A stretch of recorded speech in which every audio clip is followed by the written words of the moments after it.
భద్రాచలంలో పోలీసులు భారీగా డ్రై గంజాయిని స్వాధీనం చేసుకున్నారు.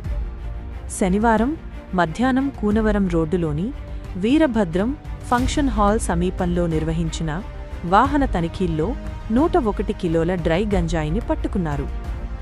పోలీసుల సమాచారం ప్రకారం ఆంధ్రప్రదేశ్లోని మోతుగూడెం నుంచి కర్ణాటక రాజధాని బెంగళూరుకు అక్రమంగా తరలిస్తున్న సమయంలో ఈ గంజాయిని గుర్తించారు.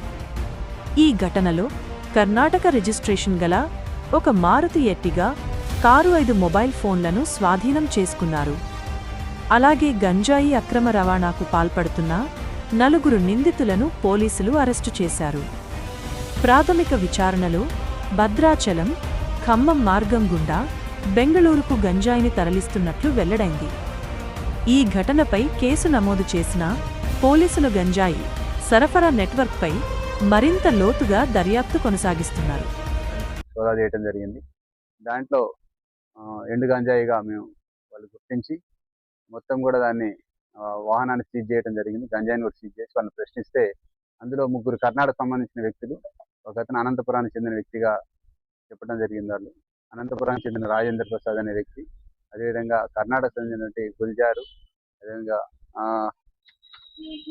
సలీం పాషా అండ్ అర్బాజ్ హుస్సేన్, ఈ 4 వ్యక్తులు బెంగళూరుకి గంజాయిని తీసుకెళ్తూ ఇది మారేడు మిల్లులో పర్చేజ్ చేసి వీళ్ళు అక్కడి నుంచి చక్కగా వయా భద్రాచలం, హైదరాబాదు డైరెక్ట్గా బెంగళూరు తీసుకెళ్తున్నది వాళ్ళు ఒప్పుకోవడం జరిగింది. వీళ్ళు 4 కూడా అరెస్ట్ చేయడం జరిగింది.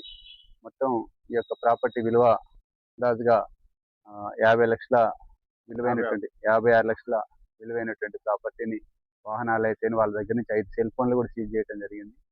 దీంట్లో ఈ రోజు ఇక్కడ ట్రైనీ అసిస్టెంట్ ఎక్సైజ్ సూపరింటెండెంట్ వచ్చిన 3 కూడా వాళ్ళు కూడా ఈ సందర్భంగా ఉండటం జరిగింది.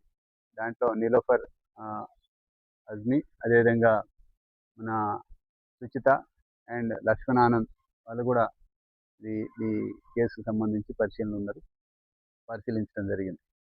దీంట్లో తెలంగాణ ప్రభుత్వం ఏదైతే 101 కేజీ డ్రై గాంజా పట్టుకొని 4 అరెస్ట్ చేసిన ఈ కేసుకి సంబంధించి మేము ఎక్సైజ్ డిపార్ట్మెంటు తెలంగాణ ప్రభుత్వం యొక్క ఉద్దేశం గంజాయి ఫ్రీ చేయటం ఏదైతే గౌరవ ముఖ్యమంత్రి గారు రేవంత్ రెడ్డి గారి యొక్క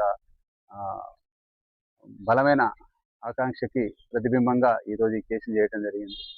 ఇది భద్రాచలం స్టేషన్లో ఒక పెద్ద కేసు. ఇది ఈ స్టేషన్ పరిధిలో మనం స్టార్ట్ చేసింది. దాదాపు 1 కేజీ అంటే దాదాపు 1000 మంది పిల్లలు దానికి అలవాటు పడతారు. 100 కేజీలు అంటే దాదాపు 1,00,000 మంది పిల్లల నుంచి దూరం చేయడం జరిగిందని చెప్పేసి ఈ సందర్భంగా చెప్పడం జరిగింది. ఈ యొక్క రైడ్కి సంబంధించి డిప్యూటీ కమిషనర్ నేను సోమిరెడ్డి, అదేవిధంగా excise superintendent Kothagudem Bhadradri excise superintendent Srinivas Reddy గారి పర్యవేక్షణలో ఈ యొక్క కేసు నమోదు చేసి ఫర్దర్గా ఇన్వెస్టిగేషన్ చేయడం జరుగుతుంది.